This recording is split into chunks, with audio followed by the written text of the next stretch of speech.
Arestado ang isang lalaki na umano'y nagbebenta online ng ATM card na in-issue ng mga dati niyang trabaho. Kapalit ng 4,000 piso, may kasama pang registered SIM card ang nilalako niyang ATM card. Nakatutok si Bea Pinlac.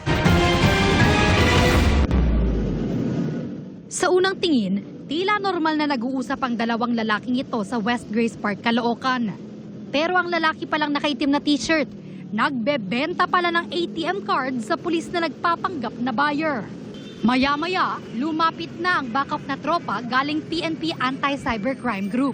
Tinabi nila sa gilid ang suspect na patangu-tangu na lang habang hinuhuli at binabasahan siya ng kanyang karapatan.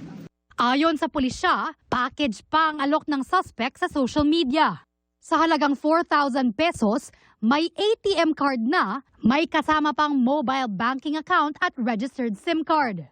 Yung binibenta niya pong mga accounts ay mismong payroll account niya dati sa mga former jobs niya. So yung dalawang ATM cards na po na yun ay hindi po na-close ng former company niya. And since kailangan niya po ng pera sa pag-apply sa bagong job, kaya po naisipan niyang ibenta po ito kasabay na po yung mobile banking account and yung e-wallet.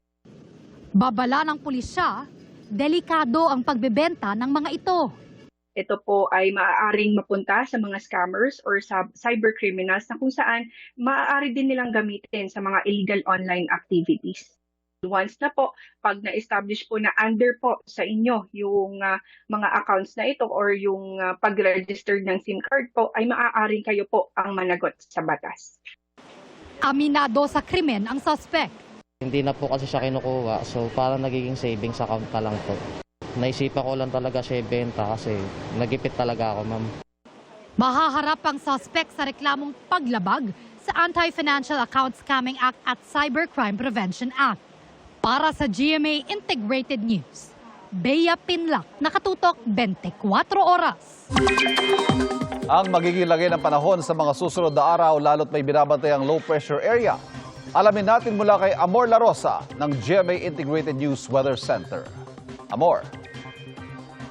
Salamat, Ivan. Mga kapuso, patuloy pong pinalalakas ng low pressure area yung hanging habagat habang patuloy po itong kumikilos papalapit sa ating bansa.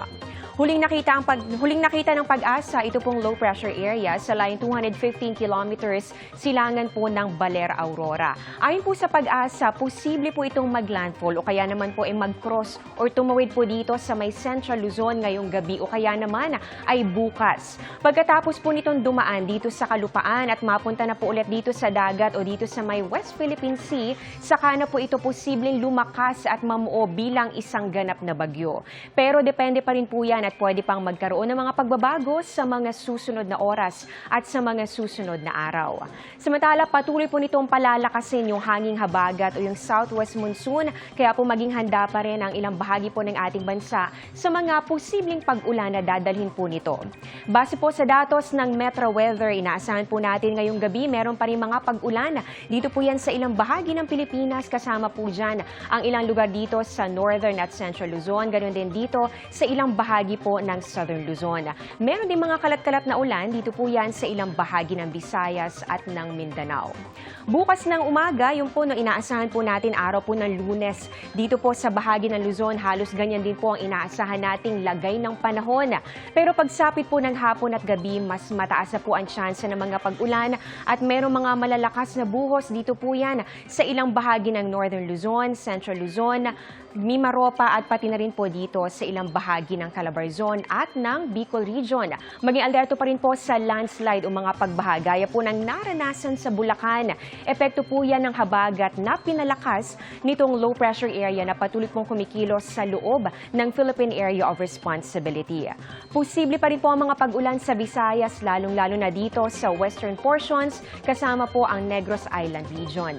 Sa Mindanao naman, maaliwalas at halos wala pong ulan sa umaga. Ito po yan, pero bandang hapon may chance na po ng mga kalat-kalat na pag-ulan, kaya doble ingat pa rin po ang mga residente. Sa mga taga Metro Manila naman, ngayong gabi po, posible pa rin po yung mga kalat-kalat na pag-ulan sa ilang lungsod.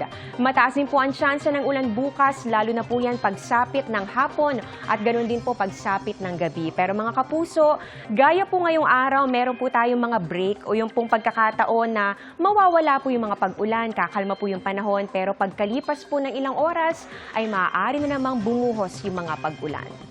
Patuloy rin po umantabay sa updates dahil bukod po dito sa low pressure area at ganoon din sa habagat, may iba pang mga kumpol na mga ulap na minomonitor ang Pag-asa.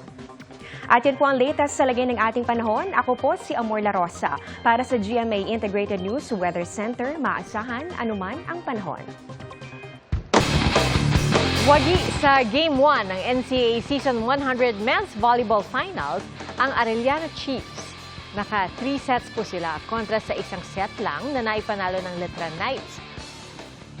1 win away na rin ang Benilde Lady Blazers na nanalo sa Game 1 ng NCAA Season 100 Women's Volleyball Finals.